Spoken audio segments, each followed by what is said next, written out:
rector de la Universidad Metropolitana para la Educación y el Trabajo, para hablar sobre la situación de la pobreza y del trabajo en la República Argentina.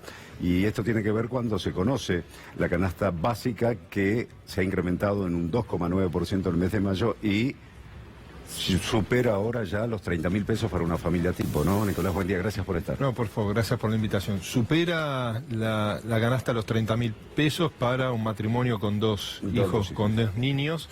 Y la verdad que esto termina confirmando lo que ha sido un rotundo fracaso en términos económicos y sociales, ¿no? De esta Argentina que nos debe avergonzar a todos, que tenemos, según la UCA, más de la mitad de nuestros niños, el 51% de nuestros niños y adolescentes, debajo de la línea de pobreza. 1 de cada 3 argentinos es pobre, y el resultado lamentablemente es esperable por el despliegue de las políticas económicas de este gobierno, ¿no? Tenemos, para mencionar algunos elementos, una caída del salario del 16% que gobierna Mauricio Macri. Estamos, como todos sufrimos diariamente, con la inflación más alta desde 1991, un 57,4%, los salarios se descomponen, y si a eso le sumamos lo que ha sido una característica de la gestión de Macri, todo un proceso de precarización laboral, y desde el año 2018 se ha empezado a sumar la destrucción de empleo.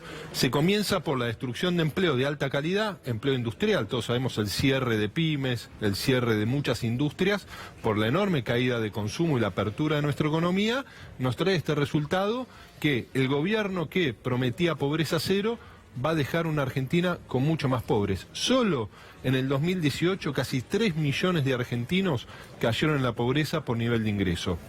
Y los años... Hubo 417.000 pérdidas de empleo en 2018, ¿no? Bueno, son números que nos llevan a que este año la pobreza se va a consolidar y el desempleo va a ser de 2 dígitos. Entonces estamos frente a un cóctel económico que tiene un impacto dramático de lo social, y un gobierno que no asume la emergencia que le estamos transitando, lo que creo que nos debe llevar a todos los argentinos a reflexionar en el proceso electoral que se está iniciando, cómo construimos colectivamente un camino alternativo para salir de este laberinto que la verdad genera un dolor muy profundo a todos. ¿Cómo se sale de este laberinto?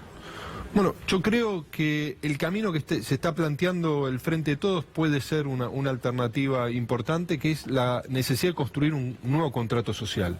No creo que una fuerza política como es Cambiemos nos trajo a este presente.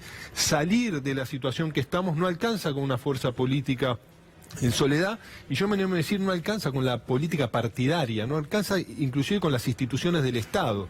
Creo que nos tenemos que llevar todos la lección que debemos superar en Argentina: antinomias innecesarias, conflictos innecesarios en la situación de crisis que estamos, y es fundamental lograr sentar en una mesa al sector del trabajo, al sector empresario, a los movimientos sociales, que haya una representación de todas las fuerzas políticas para trazar un camino distinto, que por un lado nos permita recomponer salarios, que es la manera más rápida de lograr superar esta situación de crisis que tenemos, porque eso termina fortaleciendo el mercado interno, termina dándole dinero a los sectores que más necesitan del salario para superar las limitaciones que hoy nos da esta pobreza que se ha consolidado. Y después medidas concretas. Pero, no, Nicolás, ahí hay un tema que es, están buscando reformar el sistema jubilatorio, incluso recortando, ya han sufrido un recorte tremendo a las jubilaciones. O sea que desde el punto de vista del consumo va a ser difícil que el jubilado aumente su consumo. Es entre las tarifas y los medicamentos, que ayer Claudio mostraba los cuadros de cómo aumentaron incluso por encima de la inflación. O sea, el consumo está complicado por ese lado. No veo que el plan, por ejemplo, acordado con el fondo, signifique más en salario, sino más bien lo contrario. Entonces, ¿cómo se hace para remar, digamos así, medio contra la corriente? Bueno, es que el primer cambio es cambiar al presidente. Digo, porque hoy lo que nosotros observamos es que Argentina viene transitando cada año... Tampoco tiene que ver totalmente un cambio, una cuestión electoral.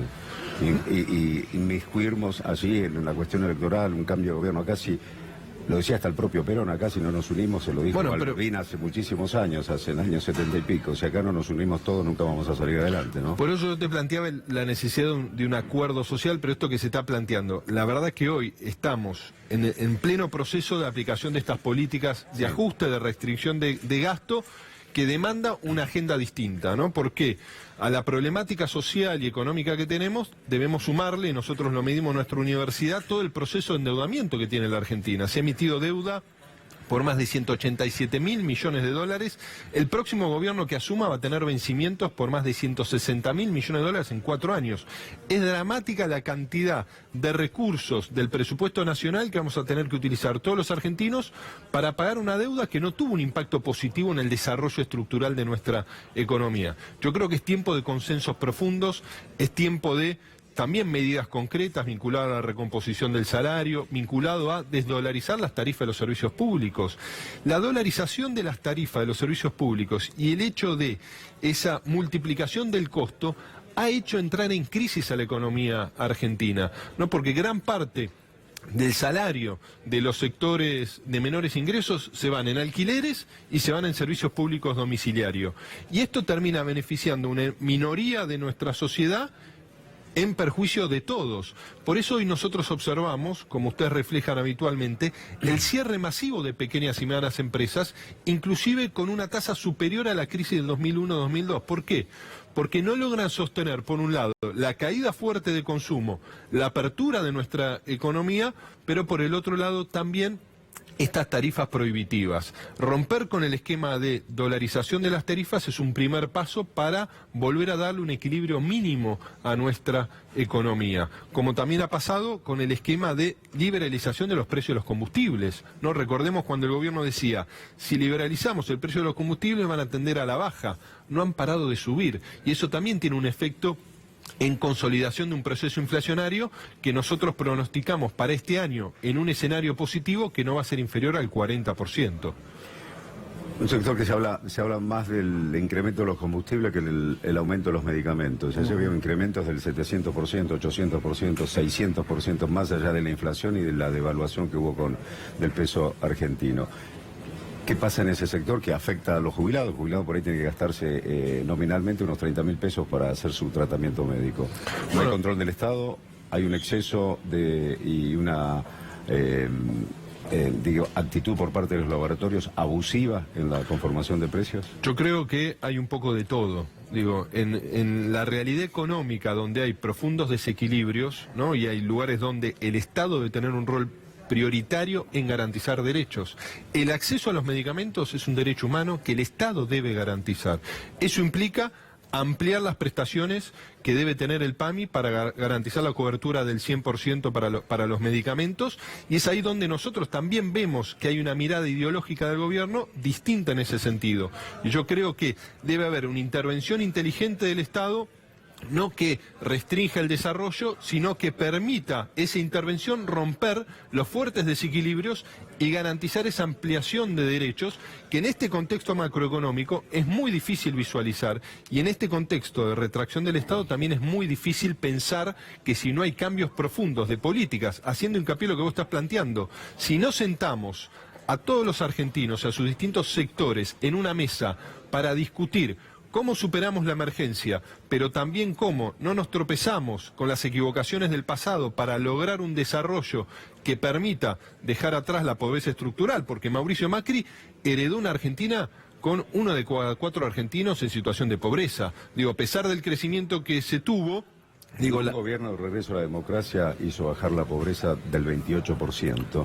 Y yo digo, ¿qué pasó ahí en los distintos gobernantes, distintas ideologías, distintos partidos políticos, que en definitiva quienes tenían que ser ayudados por el gobierno de turno, ese 28% se mantuvo prácticamente estable, con algunas bajas, algunas subidas, ahora estamos en un 32%, agravado por cierto. Digo, ¿qué pasa? Que todas las políticas están rondando acá, pero esta pobreza, pongamos un 25%, nunca nadie se dedicó a ellos o hizo algo por eso, ¿no? Bueno, es que de la década del 70 ¿no? A partir del golpe militar, empezó a consolidarse una Argentina profundamente desigual que la propia democracia no logró resolver. Tuvimos el pico de crecimiento de la pobreza cuando terminaba el gobierno de Alfonsín, a partir de la hiperinflación. Observamos lo que pasó inclusive en el momento más dramático que tuvo la Argentina, con una pobreza por nivel de ingreso del 57% en la crisis del 2001-2002. Se empezó a mejorar y hemos tenido este crecimiento en los últimos 3 años. Pero yo comparto la mirada de lo que vos planteás.